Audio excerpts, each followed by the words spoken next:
Okay, so we are just going to get started here in a moment.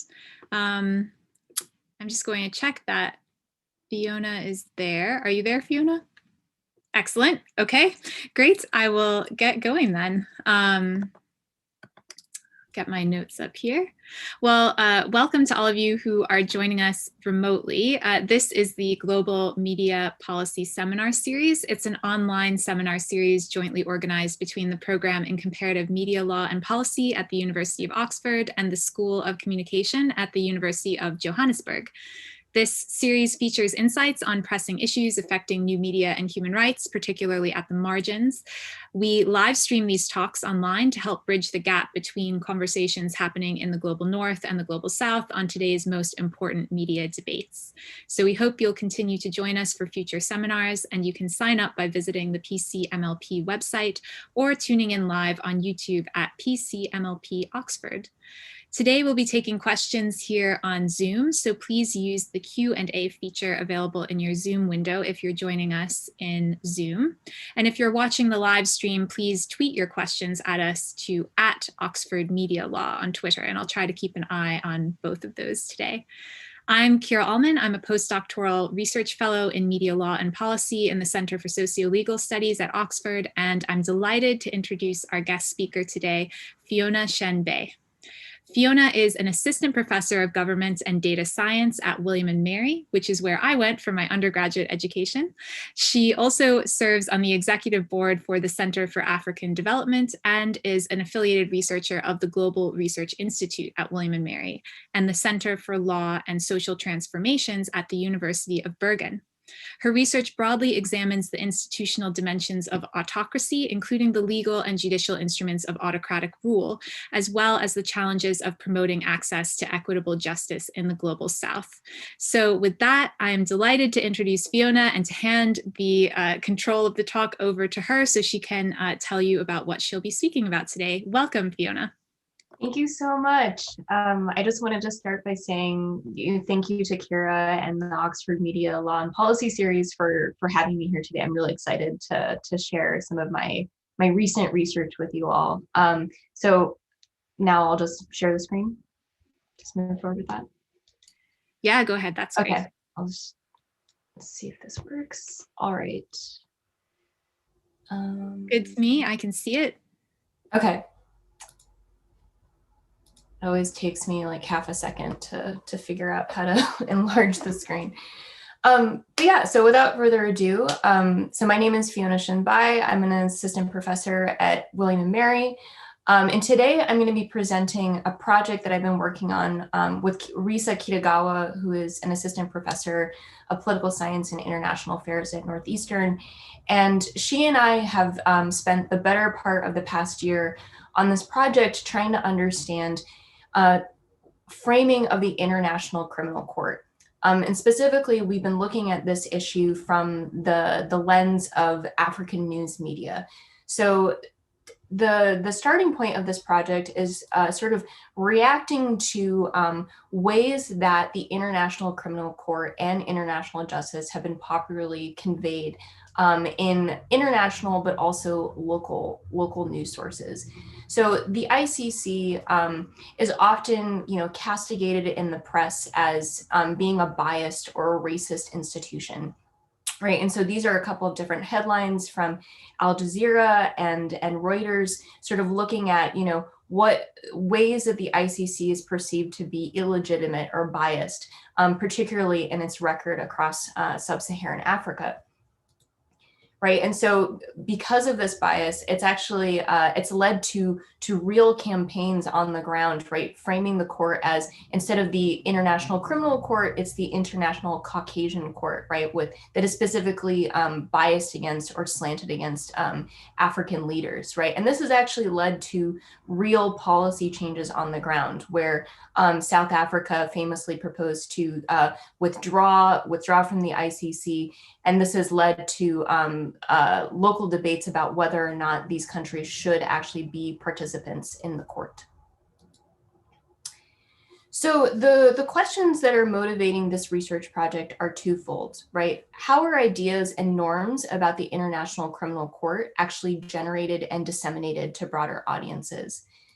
And then the second question, which is really rooted in this media space, is trying to examine what factors actually help explain media coverage of the ICC as an illegitimate, corrupt, and racist institution.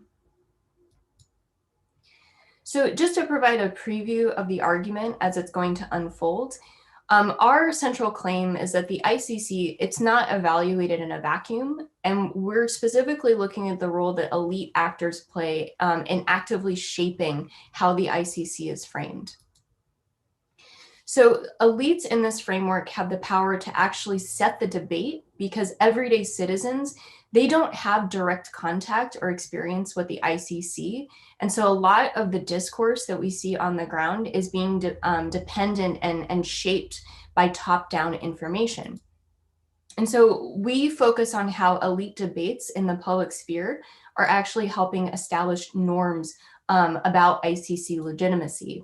And so we're specifically looking at the ways in which consensus is both disseminated and amplified by news media to general audiences. So just to provide a brief outline for the remainder of the talk, I'm going to begin with a discussion of the existing research on on legitimacy in the ICC. I'm then going to discuss what our argument is, how elites frame the ICC, and then how this argument specifically applies to Africa. Then I'm going to focus on my research design, provide some main findings, and then a general conclusion or takeaway from this preliminary research. So first of all, when we're talking about legitimacy and the ICC, it's useful to revisit some of these canonical definitions of legitimacy in international relations. So legitimacy here broadly refers to the set of normative beliefs that a rule or institution ought to be obeyed. And with regards to courts, legitimacy really has depended a lot about the perceptions of impartiality of the judicial process. And so international courts may find it especially difficult, right, to build legitimacy because these international bodies, they're dealing with much larger, more diverse audiences than you would get with a domestic court, right? It's both at the local and international level. And so who questions these audiences are going to question whether international justice is an affront to their local sovereignty, right? And so a lot of the contemporary debates we see about institutions of transitional justice and international justice are dealing with this tension between the local and the international. So with this understanding of legitimacy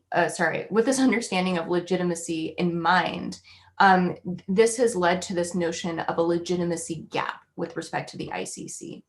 You know, in theory, the ICC does have this, formal mandate to actually prosecute perpetrators of crimes against humanity and deliver meaningful justice to affected communities. That's in theory.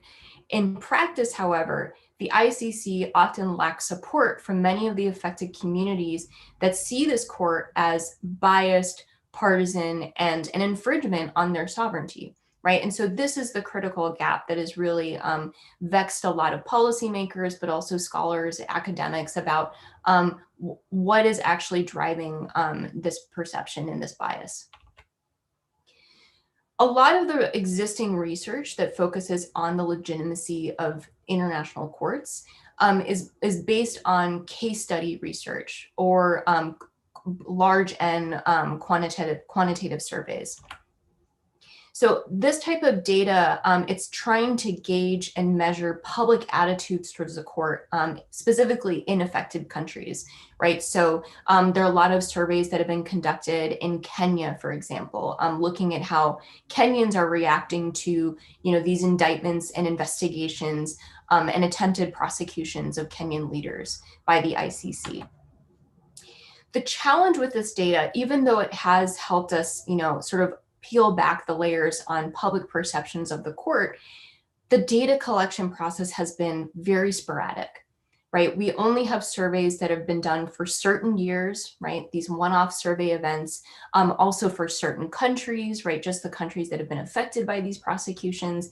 So it makes it really difficult to track changes over time and across contexts when we have this sporadic data collection effort. Surveys of public opinion are also a bit limited in the sense that, doing a survey of the surveys, there's rarely an acknowledgement within these survey indicators of the sources of opinion towards the court, right? So they're being asked to assess whether they think the court is free, fair, unbiased, impartisan, or unpartisan. That being said, the basis of these evaluations, right, on what info are people actually basing their perception that the ICC is legitimate or unfair, these questions are not being directly addressed. And so this is where Risa, my co-author Risa, and I are trying to contribute to this debate, right?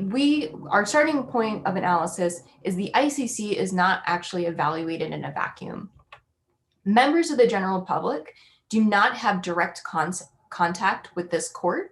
And so that means they have to rely on secondary sources of information about the court. And so these information asymmetries means that, in a lot of contexts, we have elites who can play a very significant role in shaping discourse on foreign policy issues, right? And so there is actually a large body of work within the international relations scholarship where scholars have looked at how elite actors shape knowledge of and opinions towards foreign policy issues, right? But so we're bringing this debate to bear specifically on the ICC. And today I'm going to show you the findings that we have for examining one plausible conduit for elites to frame the ICC before general audiences, and that's specifically through the local news media. So just to briefly lay out the argument, our starting point, elites are framing the ICC. And specifically, we can conceptualize elites in this context as agenda setters, right? So they're specifically staking out a position on the court depending on their own risk of prosecution by this body. And elites will then debate and disseminate their positions in the public sphere. And then this can help, through rhetoric and deliberation and argumentation, they can generally establish some form of elite consensus. And then local news media is going to echo this elite consensus before a broader or more general audience. So we specifically apply this argument in the context of Africa. And in this context, our conception is that attitudes of African leaders towards the ICC have actually shifted over time.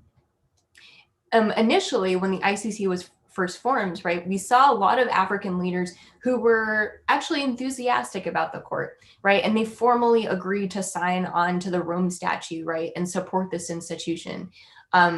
But the rhetoric has become more polarized over time, especially as the ICC's record has accumulated, right? And specifically, there's the perception that the ICC is specifically targeting African states. And so this has really led to the proliferation of extremely divisive debates at meetings of the African Union, but also the Assembly of State Parties to the Rome Statute. So this includes both African delegates, but also, Latin American delegates and European delegates. But so these two bodies can be thought of as forums of the public sphere where these elite debates are specifically crystallizing and cementing before the public. And the reason why these forums are particularly significant is because the transcripts, arguments, and resolutions from these meetings are explicitly publicized by the AU and the ASP, right? So anybody can log online and find the actual transcripts, the rhetoric and debate of these meetings. So this is sort of like the data source for a lot of this elite rhetoric and argumentation, right? And it's also being picked up in the African news media. And so shifting opinion of elite African leaders has also coincided with a really dramatic transformation of the African media sphere.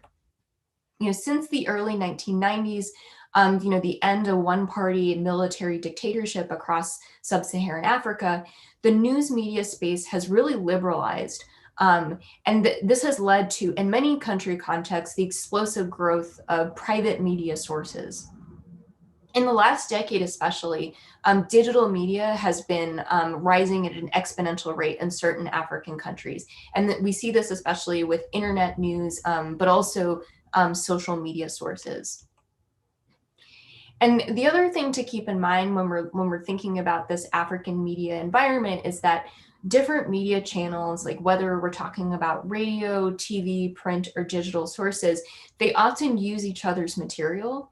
So it's pretty common, for instance, on like a Kenyan news broadcast, for the TV broadcaster to actually read print newspapers directly on air, right? And so we can think of this media space, they're not necessarily these separate silos, but we do have a degree of overlap between the print, the live stream, and the digital media spaces.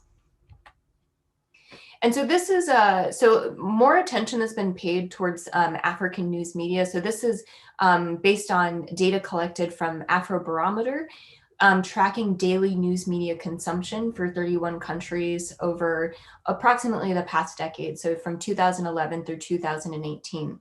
And so here we see respondents were asked, how often do you get news from the following sources? And we can see, especially moving on from 2014 to 2018, we see internet and social media steadily rising across these different contexts. Here's another graph from that same survey. This is the question that was being asked in this case was, how often do you get news from the following sources, right? And so the part that I want you to focus on in this graph is the internet, right? So we can see that most of the readers or the audience for these sources tends to be people with secondary and post-secondary education, right? So the type of readership that we would expect for digital media tends to be more elite, right? More educated, probably more urban, also probably swinging on the younger demographic. So what are the observable implications of our theory in the African context? So we are conceiving of African elites as agenda setters. And so specifically as agenda setters, we expect African elites to stake out positions at the African Union and the Assembly of State Parties meetings on whether the ICC is actually a legitimate or illegitimate institution. We expect the terms of this elite debate to be echoed in African news media. And we also expect this media framing effect to be strongest when elites articulate a clear position. So specifically, when consensus has not been established, we would expect news coverage to also be more diffuse. So just moving gears or shifting gears to my research design. So the two things that we want to examine empirically are the terms of elite consensus at the African Union and the Assembly of State Parties, but also how we track elite consensus in African news sources. So with respect to the first, we identified key terms of elite discourse. So, looking at these transcripts, which norms and ideas are actually being debated in these public forums. And then we're also going to focus on a specific episode of explicit elite consensus. I will discuss this in a little more detail in a few slides, but 2014, one of these resolutions, which was referred to as the Malabo Protocol, was a significant moment of elite consensus in this debate, and I'll discuss that in a few more slides. And in regards to the latter, in terms of tracking elite consensus in African media, the first thing we want to do is analyze how these terms of elite consensus or elite discourse that we identified in these other regional bodies are being used in local context. And we're specifically tracking patterns of word usage over time and across diverse media. So these are two screenshots from the African Union website, but also the Assembly of State Parties website. And this is just to give you a sense of what these user interfaces look like, right? Anybody can go on these sites, click on these links, and actually read the summaries of these arguments, or read the transcripts of the general debates or press releases. So this is it's a digital space where they are actually publicizing the terms of elite consensus that are being established at these various forums. And so shifting gears, this leads to a specific event that we identified after reading through these different reports. A significant moment in the terms of elite debate, especially in the African Union, happened in June 2014 when the African Union met in Malabo, Equatorial Guinea. And so at this meeting of the AU, the African Union member states adopted a protocol, right, called the Statute of the African Court of Justice and Human Rights. And it's since been referred to as the Malabo Protocol. The Malabo Protocol was significant because it extended the jurisdiction of the African Court of Justice and Human Rights, and specifically, it granted immunity to sitting presidents. It should also be noted, this court is still, on paper, it hasn't actually formally been established, but the fact that this protocol was formally adopted and signed on to by these member states, it was a signal, right, an explicit verbal articulation of support for a court that would grant immunity to sitting presidents, right, in contrast to the ICC. And again, the protocol is a very clear expression of elite consensus against the ICC, right? Because the jurisdiction of this court directly impinges on the jurisdiction of the ICC, and therefore it undermines the legitimacy of an international court to actually intervene in African affairs. So the question is, and the thing that we really wanted to evaluate, like through these media sources, was did the adoption of the Malabo Protocol actually change local news coverage of the ICC? So to answer this question, we have to actually track sentiment in African news over time. And specifically, we decided to focus on online newspapers. We focused on this for a variety of reasons, but practically speaking, it's also something which is, it's a safe form of data collection during the middle of a pandemic. But again, given what we've shown you before about the increasing digitization of the African media sphere, I think focusing on online news sources is an important source of information about discourse, especially among elites, but also by elites. And using web scraping techniques, we were able to scrape over 140,000 online news articles from local African news sources across East, West, but also Southern Africa. And again, this content, like adding some caveats, right? Like the type of readership that we would expect to engage with this type of content would be, members of the elite, right? We would expect them to be more educated, more urban, but also likely a younger demographic, right? And so this is coming from that survey from the Afrobarometer policy paper. So, with 140,000 newspaper articles, right, difficult to read all of these by hand, but it lends itself to natural language processing techniques, right? So a lot of text as data approaches have shown that there are ways to analyze large corpora in more efficient fashion using these computational methods. And so the basic approach of most natural language processing approaches is to first convert text to vectors. And a lot of these methods are essentially measuring term frequency and co-occurrence. And with text as vectors, right, once we quantify text in these terms, you can then use a variety of computational tools to synthesize the content and sentiment of thousands or millions of documents, right? So it's reading on a scale that wouldn't necessarily be possible with a single human, but trying to automate that process across, very large corpora in systematic terms. For our purposes, we decided to leverage something called the word embeddings approach. And the wording embeddings approach is actually related to a very classical distributional hypothesis in linguistic theory. And by this approach, we say the meaning of a given word can be derived from the words that occur around it. And so in a word embeddings model, essentially what you're doing is you're using a neural network to convert words to vectors. And so each word is represented by a vector by this modeling approach. And each vector is going to capture the semantic, contextual, or syntactic relationships among words.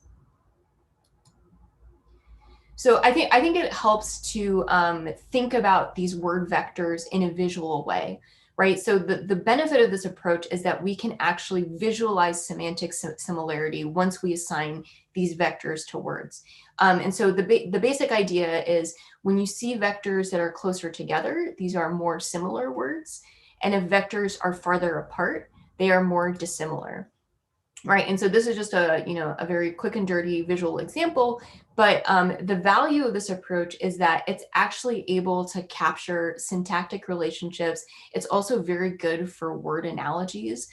So here on the left-hand side, we're able to see word vectors relate male and female concepts.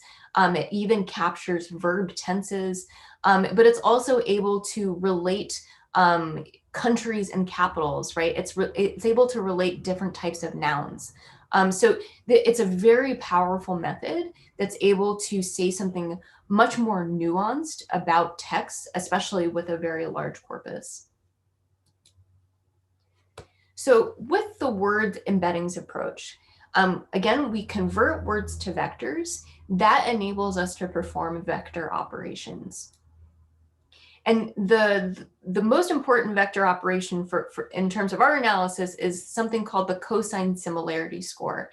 And so cosine similarity essentially says if you have two vectorized words, A and B, the cosine of the angle between A and B can be conceived of as a measure of semantic similarity or dissimilarity. And so just to quickly summarize, if the cosine similarity score between two word vectors is 1, we can conceive of A and B as synonyms, right? Or very semantically related, like semantically similar terms. If the cosine of A and B is -1, then we would believe that A and B are antonyms. So they're referring to opposite concepts or ideas. We leverage this intuition to evaluate how the ICC is actually framed and discussed in African news sources over time. And specifically, we want to see how these scores change before and after an elite consensus is formed. And so just to describe the embeddings process very quickly, we begin by pre-processing the corpus. So that's just it's a set of procedures that cleans the text and prepares it for computational analysis. We then assign vectors to words. So every word in our corpus of 140,000 documents, every single word gets its own vector. And the specific modeling approach used something called the word-to-vec algorithm, available online. And then the result is each word in our corpus has an associated vector that reflects the semantic mapping of that particular word in the vector space of our corpus. So this is just a sample of word embeddings that were derived using our corpus and this word-to-vec modeling approach. And so hopefully what you can see here is that the blue circles are terms that are associated with rule of law, due process, right? Equality, impartiality, nonpartisan, public confidence. The terms in red, on the other hand, these are terms associated with lack of due process, right? So we have persecution, trumped up, bad faith, witch hunt.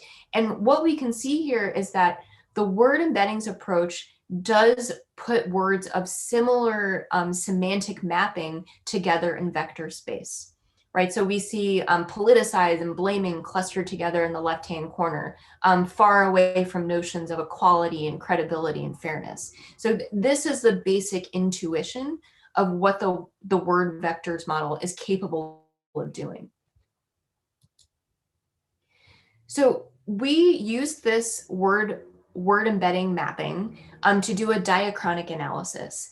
And the diachronic analysis proceeds as follows.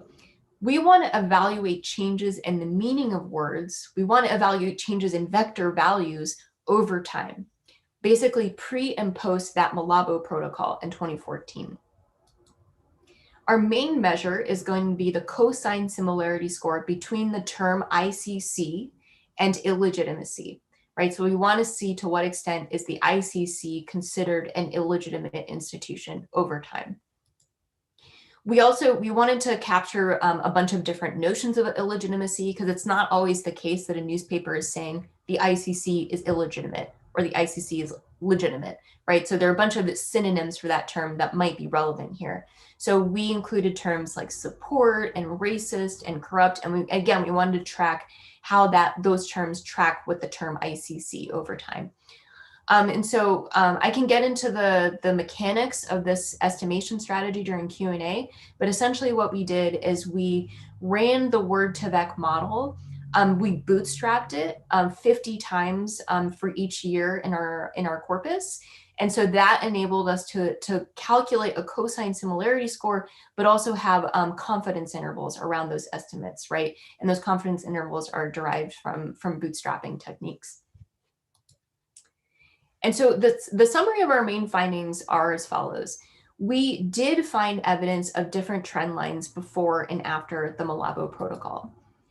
Specifically, what we found was the ICC is more strongly associated with terms of illegitimacy immediately following the adoption of the Malabo protocol. And the effect is seen in countries regardless of whether they or not they were under active investigation.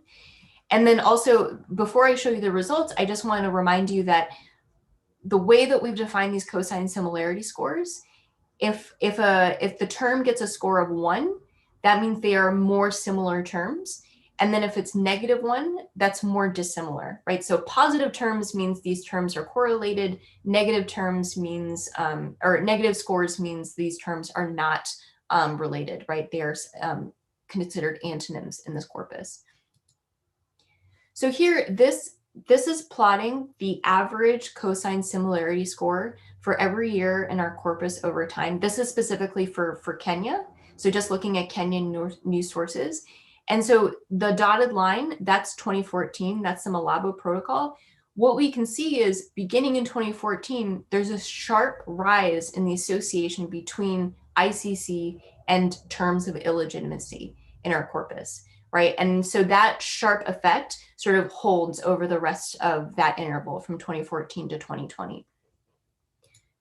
We also see evidence of the Malabo protocol affecting terms of support, right? So prior to 2014, the ICC was sort of like hovering around 0 with terms of support. But then in 2014, we see a sudden negative drop, right? And so a negative cosine similarity score here means the ICC is not associated with that term of support. Here's another example with the term corruption, right? Again, another sharp effect to 2014, which again means the ICC is being framed as a corrupt, immoral institution. But also the 2014 effect wasn't as pronounced with the term racist or racism, which this is a term that my co-author Risa and I have been discussing, right? Like there are nuanced terms of this debate, like not all terms of illegitimacy are being invoked or changing over time, right? So these are things that, again, are being pulled out by the word embeddings analysis that allow us to look at these trends in a more nuanced way over time.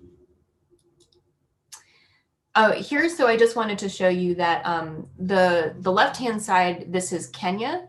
The right-hand side is Zimbabwe, right? So this is the local Kenyan news sources versus local Zimbabwean news sources.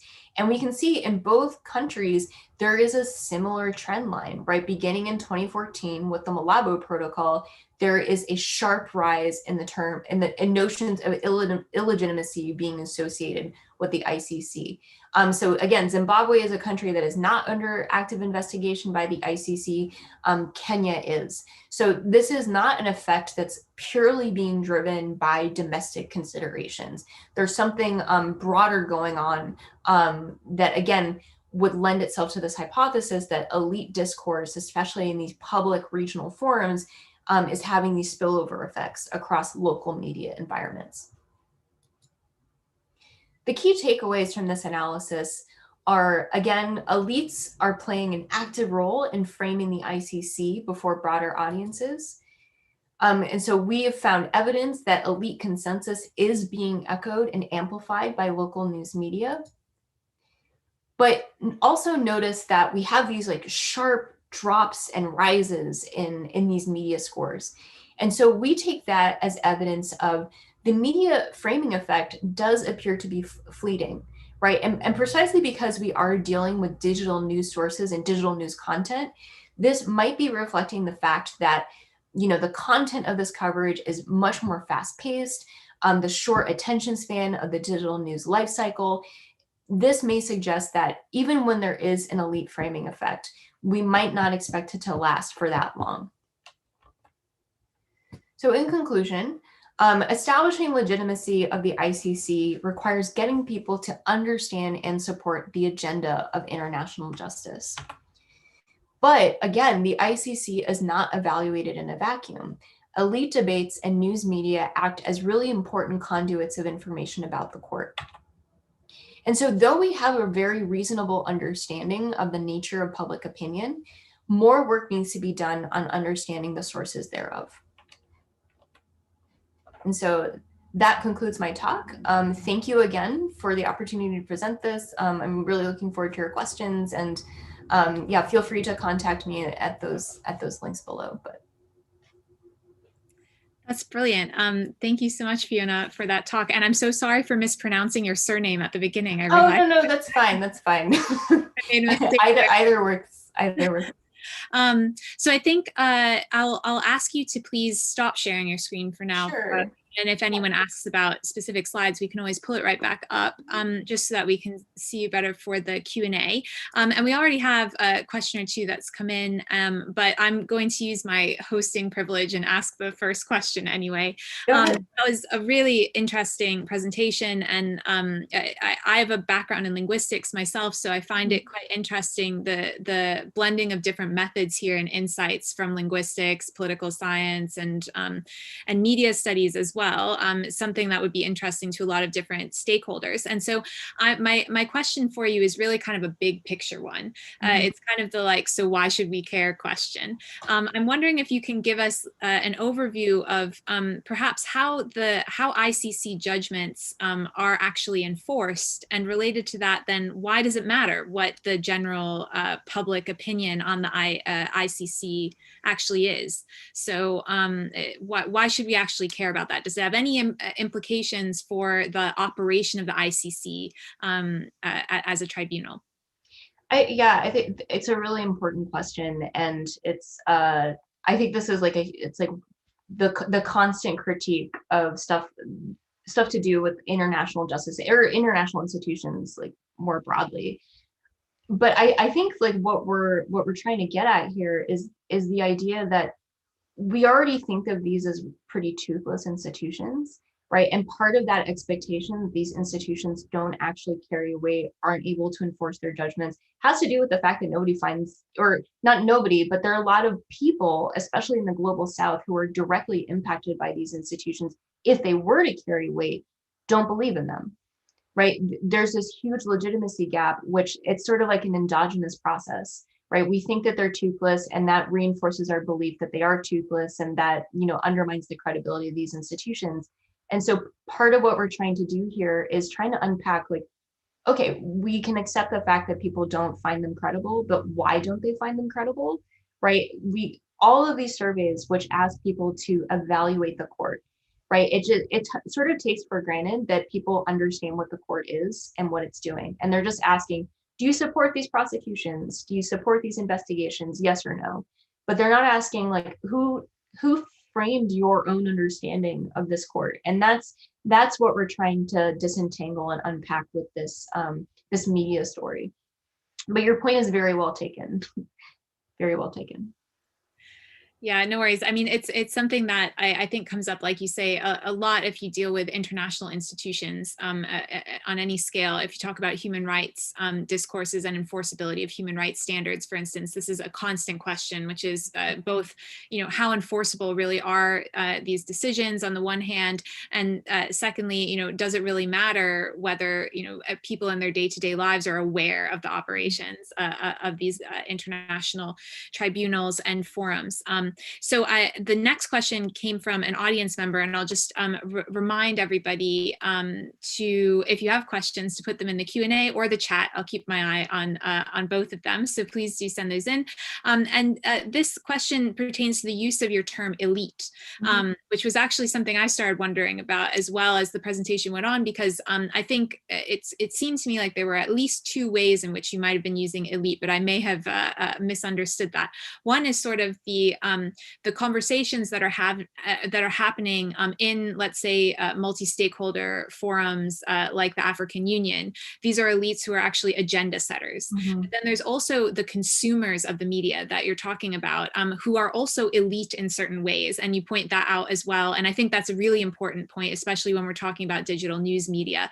And so I'm just wondering if you could kind of unpack this concept of elite. Why do you use it, and how are you using it throughout this research project?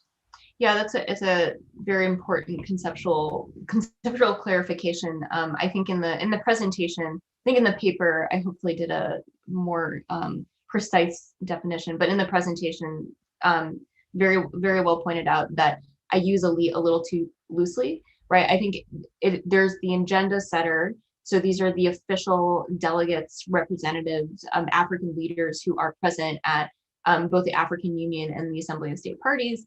So my co-author Reese and I were discussing what types of audiences are actually, first of all, like you said, going to care about what the ICC is doing, but also are actually going to even see these sources and read them.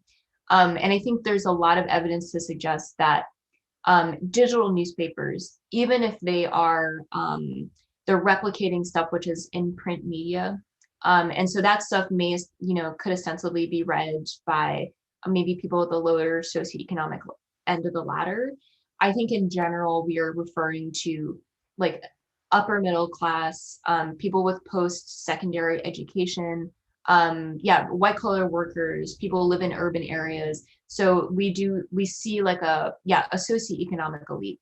But I think, I think for the paper, maybe we should like pick a different term or a more clear term to distinguish between these different levels of elites, because yes, they are different. Yeah, that absolutely makes sense and is very clear. But I think we all struggle with this a little bit. I think because it's so important, especially in media studies, to talk about who the audiences are that we're engaging with. Defining and categorizing those audiences can be a real challenge, and then we fall back on these kind of umbrella terms like sort of like the necessary thing that occurs.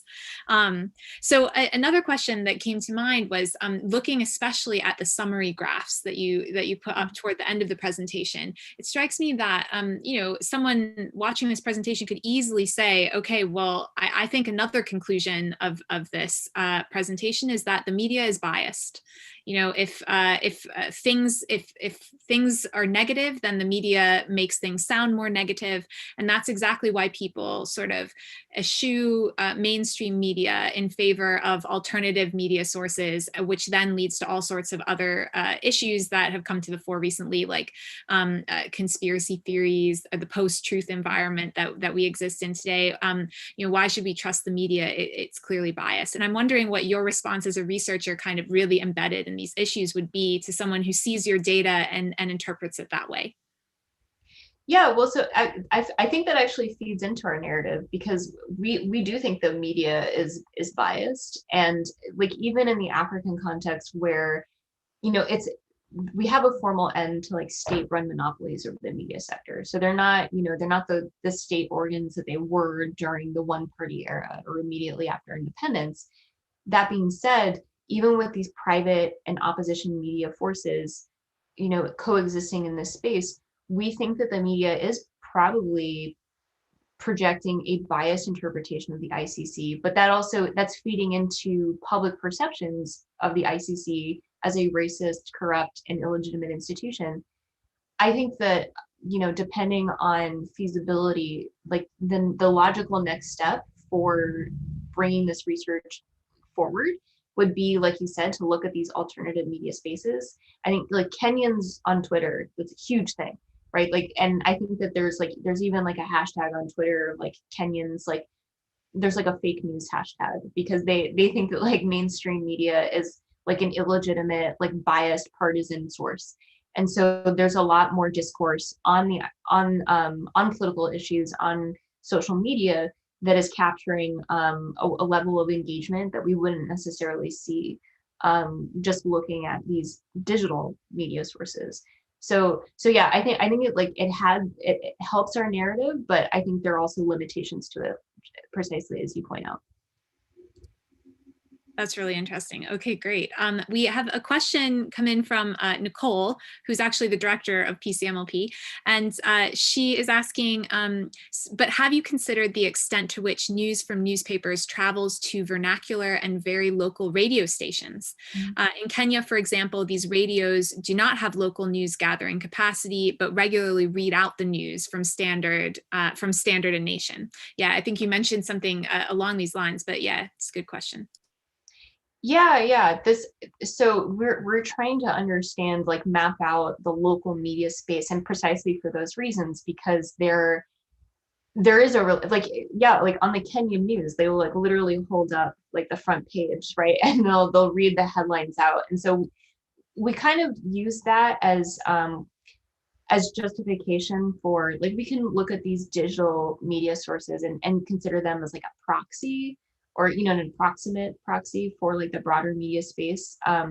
This is something that it's like an unfortunate limitation of fieldwork right now, like not being able to actually visit these countries and collect data in person. And so we are a little bit more dependent on what we can access online. But I think, yeah, more work, more detailed scrutiny of how these medias actually travel and amplify each other within these local contexts across different mediums, between radio, TV, print, online, digital. I think it's something that is really partly driving the story on the local level.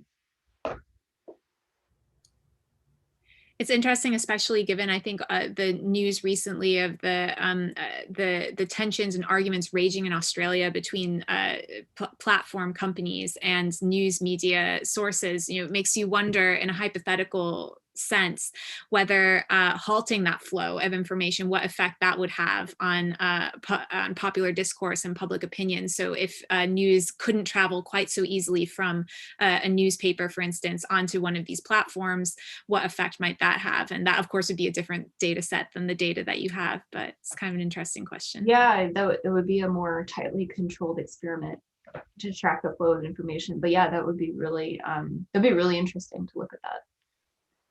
Yeah, so we have another question that's come in from William, who asks, I'm not sure if you looked at this actually, but did you find any difference in perceptions of the ICC between multinational and international news sources and local, city, or regional news sources? Good question. So we're still cleaning that data, but we actually we also culled sources from the Washington Post and I think it was the Guardian. So we looked at both like American and British newspaper sources over the same time frame. I think what was most shocking about that, and so part of the reason why we haven't looked at it yet, is because there were so few. There were so few newspaper reports about the ICC in these international newspapers. And yeah, to answer that question, it's practically speaking, you can't do a word embeddings analysis if the corpus is too small, right? And so we had like a limitation with that data constraint. But that's also, it raises another puzzle about like the fact that this is not like a very popular topic in the international press, especially because I felt like my understanding of this debate about the International Caucasian Court came from what I saw in Western news outlets.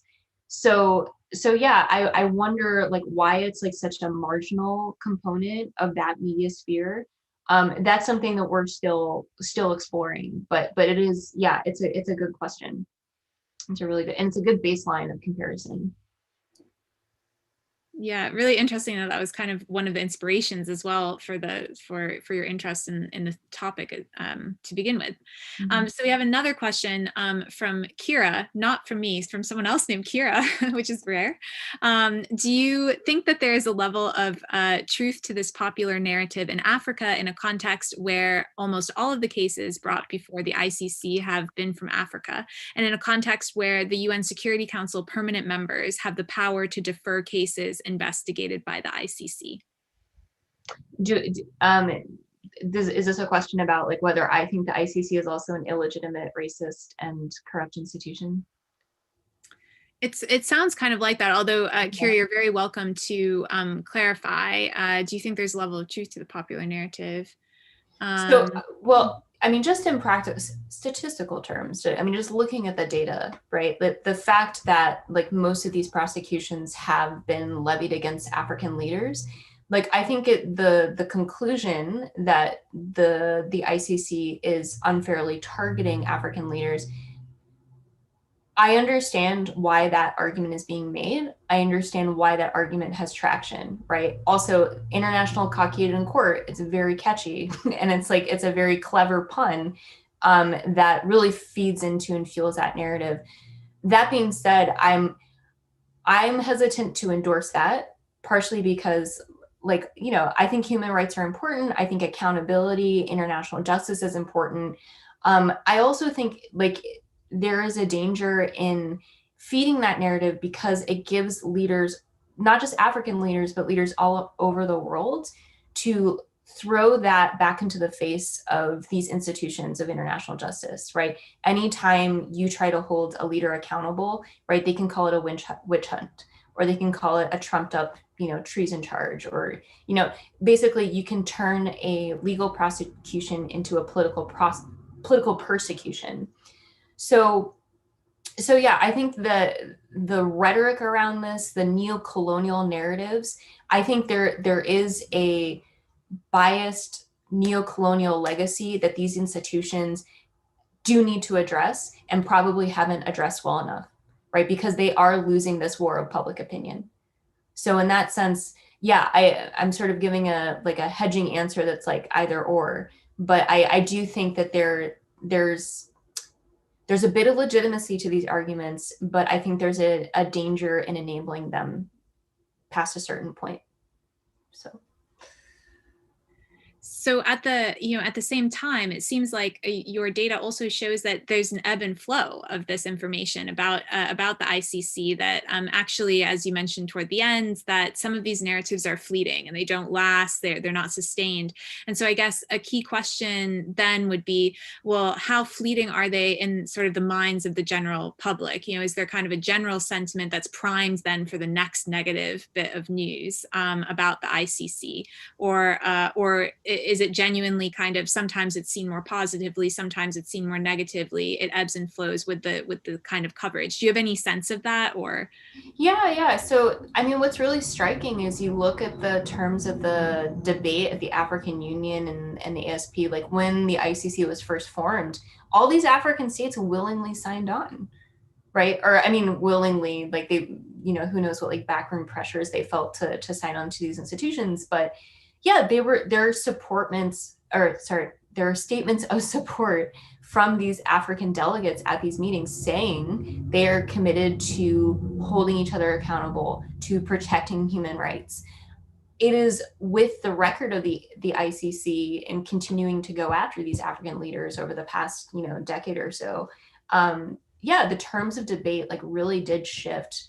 I would say after Kenya, after Kenya was Kenyatta was indicted and Ruto, and basically after that, the Kenyan government played a large role in setting the agenda against the ICC at the African Union.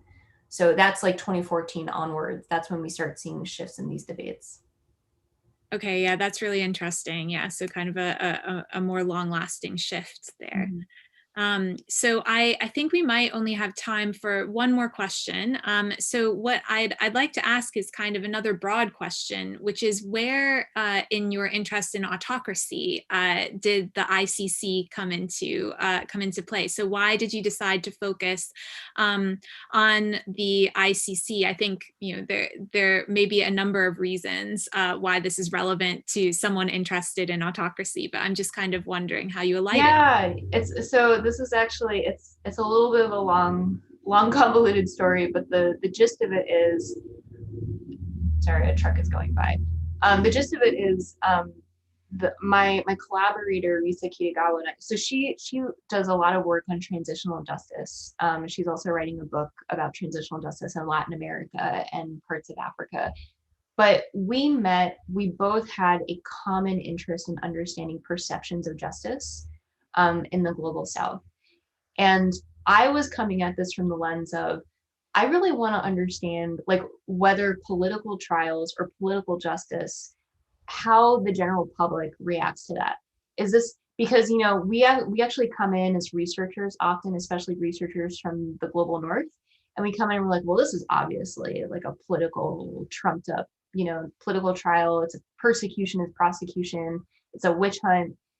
But I was like, but these types of cases serve a purpose. And it's not clear to me, and I don't think there was a lot of research looking directly at how members of the everyday public actually react to these institutions, whether they believe them, whether it undermines their confidence in the state, undermines their confidence in the person on trial. And so those are the themes that Risa and I have been looking at in our work. We have a couple of different projects looking at perceptions of courts in Africa. And this was for us like the most tractable way of looking at a court where the court itself is so politicized, and trying to understand whether or not what the court is doing is supported by the people, why it's not being supported by the people, and specifically what are the narratives about power and accountability and injustice that are being perpetuated by these institutions.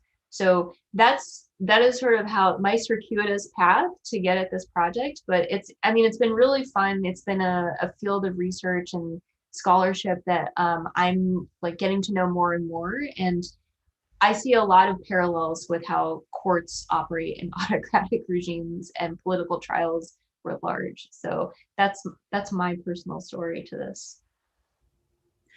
Well, that actually, it doesn't sound that convoluted to me. It does make a lot of sense. And Yeah.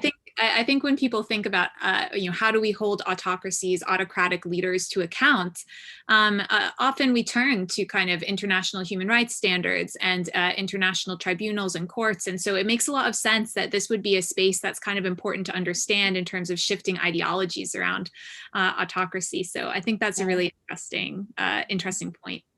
Well, I think that pretty much brings us to the end of our seminar for today. And all that remains is for me to thank you very much, Fiona, again, for joining us. It's been a pleasure to host you for the PCMLP UJ seminar. Thank you so much for having me. And thank you for the excellent questions, everyone.